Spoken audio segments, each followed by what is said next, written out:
Bikers के साथ घटी ऐसी अजीबोगरीब घटना कि जिस घटना की वजह से उन लोगों के पैरों तले जमीन निकल गई।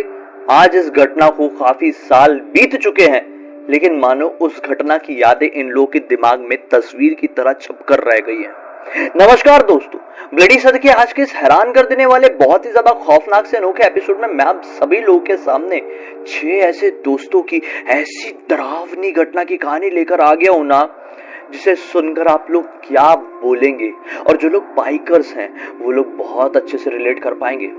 6 दोस्त, 6 का नाम जानना मतलब इतना ज्यादा इंपॉर्टेंट तो नहीं है, क्योंकि मैं सबके नाम बदल के ही बताऊंगा, इसलिए मैं एक का ही नाम बताता हूं जिन्होंने ये कहानी लिखकर भेजी। उनका नाम राहुल। तो भाई जो राहुल है 1998 के टाइम में कॉलेज में पढ़ा करते थे। कॉलेज में थे और इनको बाइक चलाने का बड़ा शौक। इनके पास थी यामा RX 135। ये दरअसल अक्सर एक मैकेनिक शॉप में जाते, वहां पे अपनी गाड़ी में कुछ ना कुछ मॉडिफिकेशन कराते और जगह जगह घूमते। देहरादून में रहते थे। इसी मैकेनिक की शॉप में इनकी पहचान और 5 लड़कों से हुई, जो कि शायद दूर दूर के दूसरे कॉलेज के थे, लेकिन देहरादून में ही रहते थे। और इन 5 के पास भी सेम वही बाइक थी जो राहुल के पास थी।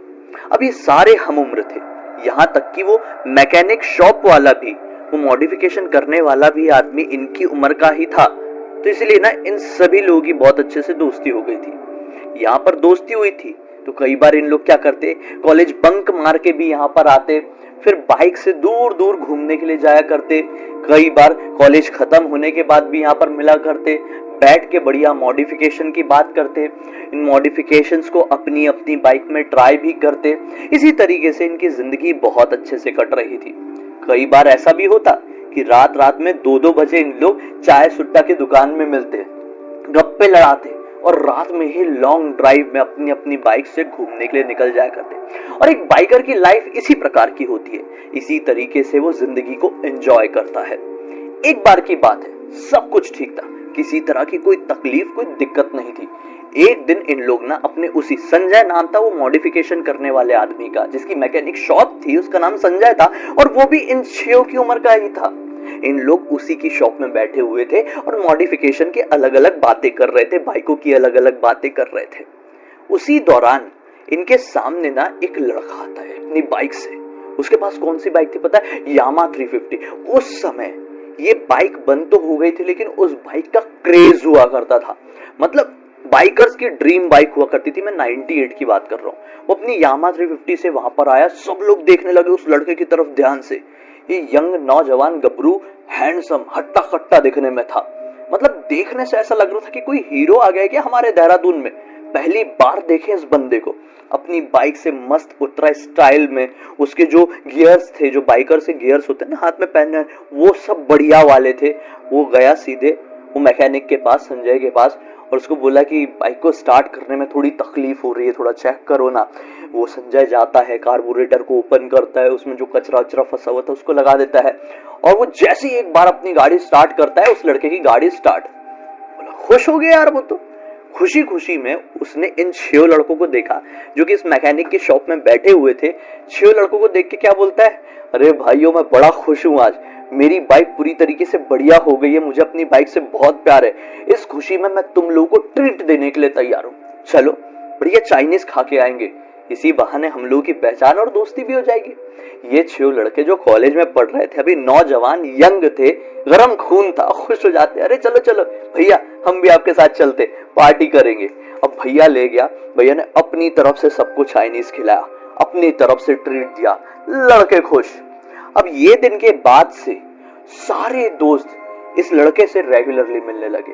वो लड़का मैकेनिक की शॉप में आता, ये 6 भी मैकेनिक की शॉप में रहते, वहां पर ये सब लोग मिलते और मिलके दूर दूर घूमने जाते।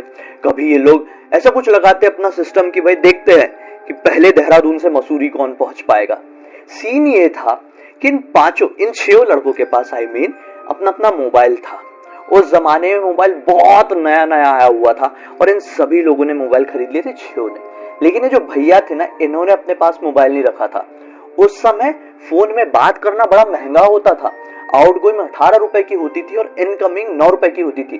तो ये 6 दोस्त एक दूसरे को मिस कॉल मार के ना ऐसा हिंट दे देते थे कि चलो अभी मैकेनिक की शॉप में मिलना है क्योंकि भैया के आने का टाइम हो रहा है। भैया हमें बहुत अलग अलग जगह घुमाने लेके जाते हैं और ट्रीट भी देते हैं और भैया का नेचर इन्हें बहुत पसंद था। अब एक दिन की बात है, इन लोग ना ट्रीट कर रहे थे, भैया इनको ट्रीट दे, सारा खर्चा भैया ही करते थे, पार्टी चल रही है और इनमें से जो राहुल है ना भैया से पूछ लेता है, भैया मुझे समझ में नहीं आता है कि आप इतना पैसा हमारे ऊपर खर्च क्यों करते हैं, कभी 1 रुपए भी हमको निकालने नहीं देते। ऐसा तो नहीं है ना कि हमारे पास पैसे नहीं, हम भी तो घूमते फिरते मोबाइल चला रहे हैं, बाइक कितने समय से चला रहे हैं, तो हमारे पास भी है। तो भैया बोलते अरे तुम ऐसी बात करोगे छोटे भाई होकर। तो मतलब ये जो मूवमेंट था राहुल के लिए बहुत ही यूनिक मूवमेंट था। राहुल को आज वो भैया ने सचमुच में अपना छोटे भाई की तरह ट्रीट किया और केवल राहुल को ही नहीं, राहुल के जो 5 दोस्त थे सभी को भैया ने ऐसा दिखाया कि तुम लोग ना मेरे छोटे भाइयों की तरह हो। मतलब मेरा कोई भाई नहीं है, कोई बहन नहीं है, मैं घर में इकलौता था। और जब मैंने तुमको पहली बार देखा ना उस मैकेनिक शॉप में, तो मुझे ऐसा लगा कि यार तुम लोगों से मेरा कोई रिलेशन है, तुम लोग मुझे अपने लगे, मुझे छोटे भाइयों की तरह लगे। और मुझे भी बाइक चलाने का शौक, तुम्हें भी बाइक चलाने का शौक, तो ऐसे में हमारी बॉन्डिंग बन गई। और अब ऐसी सिचुएशन में मैं तुमसे पैसे खर्च करवाऊंगा, ये तो गलत होगा ना। तो सब लोग खुश हो गए और एक बहुत ही अच्छा उनको फील हुआ। किसी के भी साथ बहुत अच्छी, मतलब उसको ना बहुत अच्छा लगेगा किसी को कोई ऐसा बोले तो। इन 6 लड़कों को भी अच्छा लगा। अब क्या होता है, भैया उसी बात बात में इन लोगों को बताते हैं कि दरअसल ना मेरे पास पैसे हैं यार, अच्छी खासे पैसे हैं। मैं एक बड़ी सी कंपनी में जॉब करता हूँ, देहरादून का ही रहने वाला हूँ और काफी समय से बड़े शहर में जॉब करता हूँ, दिल्ली में। वहां पर सैलरी भी अच्छी खासी मिल जाती है। अभी घर में कुछ काम चल रहा है, मेरा इंपॉर्टेंट काम, उसके चक्कर में मैं 3 महीने की छुट्टी लेकर अपने घर आया। मुझे छुट्टी मिली भी, मैं अच्छा परफॉर्मर हूँ अपनी कंपनी में, तो मुझे 3 महीने की छुट्टी भी दी गई है। तो मैं घर पर ही हूँ, अब घर पर बैठे बैठे बोर होता हूँ तो बाइक उठा के आ जाता हूँ तुम लोगों के पास। ऐसे में माइंड भी फ्रेश होता है और फिर घर जाके घर के उस काम में हाथ भी बटाता हूँ। सब लड़कों ने बोले ठीक है, अच्छी बात है। अब ये दिन था, इस दिन के 2 दिन तक ये लोग और मिलते हैं, दूर दूर टूर पर जाते अपनी अपनी बाइक से, लाइफ को बहुत अच्छे से एंजॉय करते हैं। 2 दिन बाद भैया इनको फिर से मिलते हैं एक रेस्टोरेंट में और बताते हैं कि भाइयों अब मेरे जाने का वक्त आ गया है। सब लड़के बोलते हैं भैया मतलब इतनी जल्दी आप तो अचानक से बोल रहे हैं यार, 2 दिन पहले आपने इतनी सारी बातें शेयर की, उससे पहले ऐसा कुछ शेयर नहीं किए थे पर्सनल चीजें, और आप जा रहे हो, आपको पहले तो बता देना चाहिए था ना। भैया ने बोले कि देखो यार मेरी जॉब है, मैं छुट्टी लेकर आया था, अब छुट्टी का टाइम खत्म हो गया तो लौटना तो पड़ेगा ही ना, चलो आज फिर से हम लोग कहीं घूमने निकलते। ये लोग बढ़िया घूमे घामे और लौटे संजय की मैकेनिक शॉप में। और भैया ने अपनी बाइक खड़ी किए और संजय के पास जाए क्या बोलते हैं कि संजय मैं तो जा रहा हूँ अपने ऑफिस में अपने शहर, तो मेरी बाइक ना मेरे घर पे ही रहेगी, वहीं पर रहेगी। मैं जब भी छुट्टी में आता हूँ अपनी बाइक चलाता हूँ, तो नेक्स्ट छुट्टी में आऊंगा अपनी बाइक का यूज करूंगा। मेरी बाइक खड़े खड़े खराब ना हो तो मेरे घर जाते रहना और बाइक की ना सर्विसिंग करते रहना, ऐसे में कुछ तकलीफ नहीं होगी मेरी बाइक को, और मैं अपनी बाइक से बहुत ज्यादा प्यार करता हूँ। संजय को भैया अपने घर का एड्रेस बताते हैं।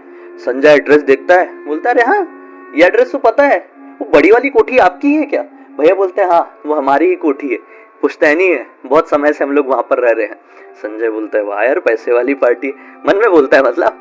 भैया स्माइल करते हैं और भैया निकल जाते हैं। अब इस घटना को, ये सिचुएशन को, मतलब भैया को निकले हुए 1 महीने बीत गए। अब एक दिन इन लोग संजय की दुकान में आए हुए थे 6 दोस्त, राहुल के 5 दोस्त। संजय बोलता है कि यार 1 महीने हो गए हैं, भैया ने अपना एड्रेस देके गए थे, बोले थे कि घर में जाके बाइक की सर्विसिंग वगैरह कर देना, तो चलो चलते हैं ना। मैं उनकी कोठी का पता जानता हूँ अच्छे से, मुझे पता है, मैंने देखा हूँ, तो तुम लोग भी चलो, बाइक के बारे में थोड़ा समझ भी लेना और इसी बहाने तुम्हारा थोड़ा घूमना फिरना भी हो जाएगा। सब लड़के लोग तैयार, हाँ चलो चलो, दोस्ती तो सब में थी, चलो चलो सब लोग चलते। सब अपनी अपनी बाइक में बैठे, पहुंच गए कोठी के सामने, बड़ा बंगला। ये लड़के लोग देख के बहुत खुश हुए, अरे इस घर का लड़का हमारा दोस्त है। खैर अभी घर के जो बड़ा सा दरवाजा था बाहर की तरफ, उसकी बेल बजाते हैं संजय। अब अंदर से खूबसूरत से आंटी आती है, शक्ल देख के लग रहा था कि शायद ये भैया की मम्मी है। तुरंत ही संजय कहता है कि दरअसल मैं संजीव नाम था वो भैया का, संजीव जी का घर यही है? तो आंटी बोलती हाँ संजीव का घर तो यही है, क्या काम है बोलिए। संजय बोलता है कि दरअसल मैं उनकी बाइक की रिपेयरिंग करने के लिए आया हूँ। आंटी हैरान, आंटी बोलती है बाइक की रिपेयरिंग, मतलब उसकी बाइक तो बहुत समय से रखी। बोले हाँ बहुत समय से रखी हुई है, संजीव भाई ने ही मुझे पिछले महीने कहा था कि मैं जा रहा हूँ तो मेरी घर पे आके बाइक की सर्विसिंग कर देना, इसलिए मैं आया हूँ। कहाँ पे है बाइक, थोड़ा दिखा देंगे आप? तो आंटी शॉक। आंटी बोली, क्या बोले, फिर से बोलना। संजय बोलता है कि आंटी पिछले महीने संजीव भाई मेरी दुकान में आके बोले थे कि बाइक की सर्विसिंग करके चले जाना। आंटी बोलती है, अंदर आओ, अंदर आओ, सब अंदर आओ। आंटी उनको अपने घर के अंदर लेके जाती है, हॉल में। वहां पे दिखाती है एक बड़ी सी तस्वीर। उस बड़ी सी तस्वीर में लटका हुआ था एक माला, और उस तस्वीर में कोई और नहीं बल्कि संजीव ही था, जिसमें डेट ऑफ बर्थ के साथ डेट ऑफ डेथ भी लिखी हुई थी। डेट ऑफ डेथ आज से 5 साल पहले की थी। 5 साल पहले संजीव की मृत्यु हो चुकी थी।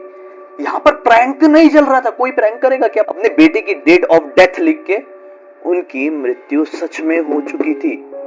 जैसे ही वो तस्वीर को संजय और इन 6 दोस्तों ने देखे ना, सबके पैरों तले जमीन निकल गई। कौन नहीं डरेगा, कौन नहीं डरेगा। जिस लड़के के साथ इन लोग 15-20 दिन तक घूमे थे, बातचीत किए थे, पार्टी किए थे, मस्ती मजाक सब कुछ किए थे, इमोशनल एक बॉन्ड जो होता है वो बनाए थे, उस लड़के की तस्वीर दिख रही है और ये समझ में आ रहा है कि उस लड़के की मृत्यु आज से 5 साल पहले हो चुकी है। ये सिचुएशन किसी के साथ होगी ना तो लिटरली दिमाग के पुर्जे ढीले हो जाएंगे। इन लोगों ने आंटी को सारी बात बताया। आंटी ने बोली, बेटा हो सकता है तुम सच बोल रहे हो, मेरा बेटा अपनी बाइक से बहुत प्यार करता था, आओ मैं तुमको उसकी बाइक दिखाती हूँ। आंटी लेके गई सब लड़कों को गैराज में। गैराज दिखाती है अपना, शटर खोलती है, अंदर वही बाइक खड़ी थी। बाइक बहुत पुराने हालात में, जाले लगे हुए हैं, जंग जैसी लगी हुई है। बोली ये थी उसकी बाइक, बहुत प्यार करता था। लेकिन मुझे अभी भी समझ में नहीं आ रहा है कि वो आया तो अपनी बाइक के साथ कैसे आया। हो सकता है उसकी शक्ति अभी भी मौजूद हो, उसका एक लगाव यहाँ पर था, इस वजह से उसकी आत्मा को मुक्ति नहीं मिली हो। वो आया हो तुमसे मिलने, लेकिन उसने अपनी बाइक को कैसे लेकर आया मुझे समझ में नहीं आ रहा है। लेकिन आज जो तुमने मुझे बताया मेरे बेटे की याद दिला दी। सब लोगों की आंखों से आंसू निकल गए, कुछ समझ में नहीं आया। बोले ठीक है आंटी चलते, हम कुछ गलती हुई होगी तो माफ करना, ऐसा बोल के सब लोग लौट के आए। और लौटते लौटते इन लोगों को ये बात समझ में आई कि हो सकता है संजीव की आत्मा आज भी भटकती हो। उसकी जो मृत्यु हुई थी वो अकाल मृत्यु हुई थी। वो अपने दोस्त के साथ बाइक से जा रहा था और बाइक स्लिप हो गई थी। उसका दोस्त ही बाइक चला रहा था और उसकी ऑन द स्पॉट एक सड़क हादसे में मृत्यु हो गई थी, तो उसकी अकाल मृत्यु हुई थी। वो अपनी चीजों से बहुत ज्यादा प्यार करता था, तो उसकी आत्मा को मुक्ति नहीं मिली थी। हो सकता है कि वो हमें एक तरीके से ना हमारे दिमाग में इस तरह का इल्यूजन क्रिएट करके ये बताना चाह रहा था कि मेरी बाइक, मेरा प्यार अकेला है, उसकी जाके सर्विसिंग कर दो। आप लोगों को सुनने में पता नहीं कैसा लग रहा होगा, लेकिन अगर आप इस कहानी के तह तक जाएंगे ना तो आप लोगों को पता चलेगा कि एक इंसान किसी एक वस्तु से भी, किसी एक चीज से भी इतना प्यार कर सकता है कि चाहे कुछ भी हो जाए, उसकी मौत भी क्यों ना हो जाए ना, उसका लगाव उससे खत्म नहीं हो सकता। आज इस घटना को 25 साल बीत चुका है। राहुल और राहुल के सारे दोस्त आज 40+ हो चुके हैं, लेकिन आज भी संजीव की शक्ल इनके जहन में छपी हुई है। वो घटना आज भी इनके जहन में पूरी तरीके से ताजा है।